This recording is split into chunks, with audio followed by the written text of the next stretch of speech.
আসসালামু আলাইকুম প্রিয় বন্ধুগণ। মধ্যপ্রাচ্যের বর্তমান ভূ রাজনীতিতে এখন এক অগ্নিকুণ্ডে পরিণত হয়েছে, যেখানে একদিকে রয়েছে ইসরায়েলের সামরিক শ্রেষ্ঠত্ব, অন্যদিকে রয়েছে ইরানের প্রক্সি নেটওয়ার্ক, এবং পুরো সমীকরণের কেন্দ্রে রয়েছে মার্কিন যুক্তরাষ্ট্রের প্রেসিডেন্ট ডোনাল্ড ট্রাম্প এবং তার কঠোর নীতি।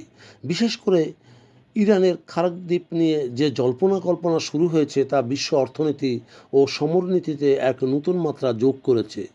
খারাক দ্বীপ কেন কেন এত গুরুত্বপূর্ণ?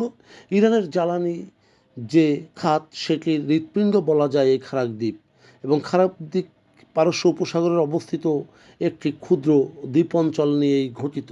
ইরানের মোট অপরিশোধিত তেলের যে রপ্তানি রয়েছে সেটির 90% সম্পন্ন হয় এই খারাক দ্বীপ থেকে। অর্থনৈতিক মেরুদণ্ডও বলা যায়। যদিও এই দ্বীপের টার্মিনালগুলো ধ্বংস বা দখল হয়ে যায়, তবে ইরানের অর্থনীতি রাতারাতি পঙ্গু হয়ে পড়বে। ট্রাম্পের লক্ষ্য, ডোনাল্ড ট্রাম্প তার প্রথম মেয়াদে সর্বোচ্চ চাপ নীতি প্রয়োগ করেছিলেন। এবার তার মূল লক্ষ্য হতে পারে ইরানের অর্থায়নে নির্মিত খারাক দ্বীপের তেল ভাণ্ডার। আর এটি বন্ধ করলে ইরান অচল হতে বেশি সময় লাগবে না। শুধু তাই নয়, হামাস, হিজবুল্লাহ তাদের যে সহায়তা সেটিও বন্ধ হয়ে যাবে এটি অকেজো হলে। ট্রাম্প ইসরায়েল এবং ত্রিমুখী যে সংঘাত, ইসরায়েল দীর্ঘদিন ধরে ইরানের পারমাণবিক স্থাপনা এবং তেল শোধনাগার লক্ষ্য করে হামলা করছে, যা ট্রাম্পের দ্বিতীয় মেয়াদে ক্ষমতা আরোহণের পর এটি সবুজ সংকেত হিসেবে তারা মনে করছে।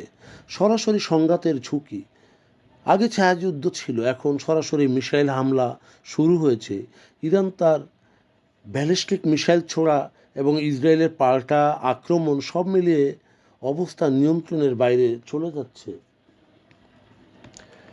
আমেরিকার ভূমিকা, আমেরিকা যুদ্ধে জড়াতে না চাইলেও ইসরায়েলের প্ররোচনায় লজিস্টিক ও গোয়েন্দা তথ্য দিয়ে ইসরায়েলকে সাহায্য করছে, যা পরোক্ষভাবে ইরানকে কোণঠাসা করছে।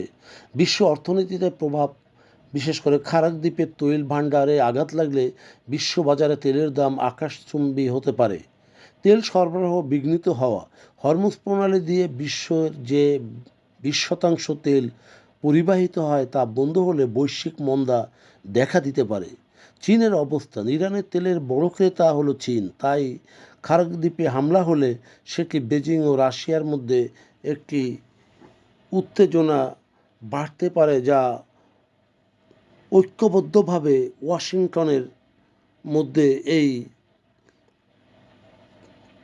উত্তেজনা বেগবান হতে পারে। তবে যে যুদ্ধের ধাবমান অবস্থা বা বর্তমান অবস্থা পরিলক্ষিত হচ্ছে, তা ইরানের মানবাধিকার বা ইরানি জনগণের যে বিক্ষোভ, তার চেয়ে বেশি পেট্রোলিয়াম পলিটিক্সের ব্যাপার রয়েছে এখানে। খারাক দ্বীপের মতো তৈলবন্দর, যা ছলে বলে কৌশলে ইরানকে দুর্বল করতে চাইলে এটি মার্কিন যুক্তরাষ্ট্রের পেতে হবে, আর সেটি লক্ষ্য করেই ট্রাম্প এগোচ্ছে। তবে খারাক দ্বীপ শুধু একটি ভূখণ্ড বলা যাবে না, এটি ইরানের টিকে থাকার একটি প্রতীকী স্তম্ভ বলা যায়। এবং এই দ্বীপের যে পরিচালনা সেটি মার্কিন যুক্তরাষ্ট্রের হাতে গেলে মধ্যপ্রাচ্যের মানচিত্র ও বিশ্ব অর্থনীতি চিরতরে বদলে যেতে পারে। প্রিয় বন্ধুগণ, যদি আমাদের এই তথ্য গল্প আপনার ভালো লাগে তাহলে লাইক এবং শেয়ার দিন, এবং এখন আজ আমাদের সঙ্গে থাকার জন্যে ধন্যবাদ। আমাদের ফলো দিন এবং সাবস্ক্রাইব করুন।